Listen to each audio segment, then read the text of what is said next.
LeBron, of course, Mind the Game podcast. Had some more things. What'd you say? Try to be discreet saying we have the sound, but it's okay. Oh, my bad. I'm sorry. I couldn't hear you. When he's talking to your ear, that's not for the air. Come on, Kelvin. You know that. You have an IFB every morning. Hey, Rob G, I ain't need you to set the table. Okay, I'm about to get to the sound. I was about to say on the podcast, he had a lot to say when it comes to coaching and his sons in particular and how he lets them get coached. Let's listen. I've never got involved with my kids' coaches. Mm-hmm. That's for them. From Bronny growing up to where he is now, and Bryce, on his way to Tucson, to Arizona. I've never got involved. I've never went to a practice and sat through practice the whole time to see how my son was being utilized. I never got on the phone with the coaches. Listen, he's there to coach my son. Coach him however you want to. And I think you need to hold him accountable. I hope you hold him more accountable than any other kid here.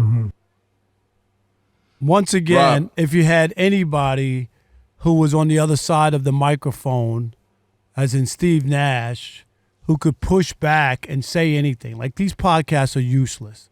So he sits there, he lets LeBron say that, and all he had to do was say, did you pick up the phone and talk to Rob Pelinka with Bronny drafting Bronny? Or was that just the Lakers? You never talked to the Lakers about making sure that he was going to play with you? Because you were never involved? Come on. What is that? Really? Well, does that make sense to you? He's never involved, never said anything about any of his kids? Is that true? The only thing I can make sense of this is if you're going, now that he's trying to become a professional, I'm going to throw you the lob, figuratively and literally, to getting into the NBA. So I think he says he's not involved. No, that's not what he... without that, I mean, there is no greater definition of getting involved than what we saw play out with LeBron saying. James. Like, you can't at least address it. Can you at least address it?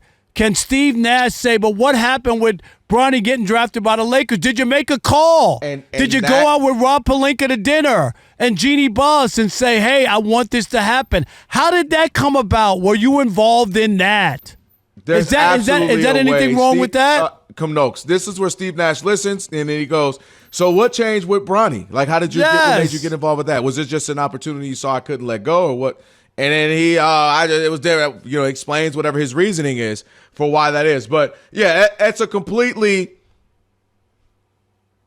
once you say that, it does make it's the stark difference of what happened with Bronny. So I would like to hear what changed for Bronny. That's all. I would like to hear why you got involved with this. Why you didn't say, I chose for him to go on his own path in the NBA. Exactly. And I didn't have a problem with him doing it. You know that. But it just explained your thought process if this is how you've conducted it the first 17, 18 years of his life. That's my point. You can't say that you never got involved or anything, or you just you know what I mean? Because you did.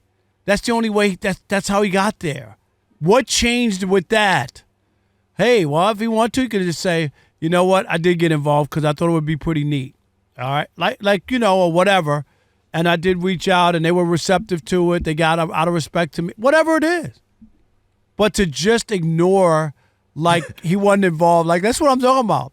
Like the idea of having a podcast and having questions and talking about stuff. A podcast isn't just to just talk and not have any dialogue. It's like I talk about the shop all the time, right? Kelvin, you've been in barber shops. Dude, I could walk in with this black Jordan pullover on and somebody will say it's blue, it's navy blue, or it's brown. We're going to get to arguing and yelling and debating. Am I right? Man, you coming in here with that Jordan, man. Jordan, he don't even make no good stuff anymore. What? You crazy, man. Jordan, that's why I like Adidas. And now we got an hour discussion on Adidas versus Jordan or something. But everybody can't be like, you preaching to the choir in a barber. What? You're going to agree with everything? Come on, man. That ain't no barbershop. Blasphemous. That is the polar opposite in a barbershop. I've owned a barbershop for 23 years, man. I go in there, and it's World War III. You know that. You can't even go in there and say your own. Man, my name is Kelvin. No, it ain't mine.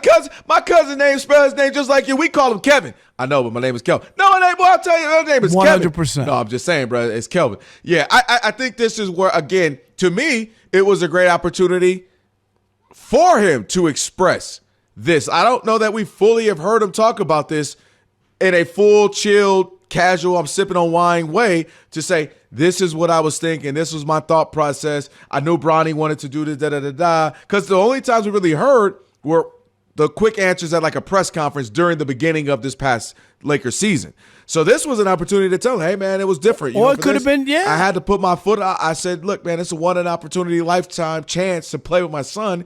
No one's ever done it like this. I had to do it. And Steve Nash be like, wow, what did you think of the criticism? Like, there could have been a cool, casual dialogue about this. And I do think it was a missed opportunity for us to get some more insight on that, especially saying I've been hands-off with my sons when it comes to hoops. Right. And everything else previously. That's the issue. But you know what, Rob? Your head is going to explode when we get Bryce in the NBA. I'll be retired by then. No, we getting not this coming season. He's got to do his one away. Yeah, LeBron won't be in the league though by then. He's going to play with Bryce. Maybe not on the same team, but he will have Bryce and Bronny in the NBA. The Lakers aren't going to go that route by that time because Bryce is actually going to be good, and they're not going. Other teams are not going for that. If he's a talent, they're not. I'm telling you, you could do that. They'll snatch him up. You could do that when somebody's not high on their list and you want to play that game. If he's a talent and they think that he could help them win, ain't no way they're listening to that and saying, oh, yeah, we're going to let the Lakers get him, even though he should be drafted higher or we have a higher pick. I don't buy it. Rob G, make sure, bosses, Scott, make sure we go to that game when it's the Lakers, Bronny, and LeBron versus Bronny won't be in the league by the then. Atlanta Hawks and Bryce and Bryce. Are you sure James. Bronny would still be in the league? Are you sure? He gonna hang on for the union, the family reunion. They gonna let him go. The family reunion after that, anything's possible. But they gonna make sure it's a family reunion with the James boys. Watch, and Rob, we gotta be there eating popcorn in person so I can watch you. It's gonna be hilarious.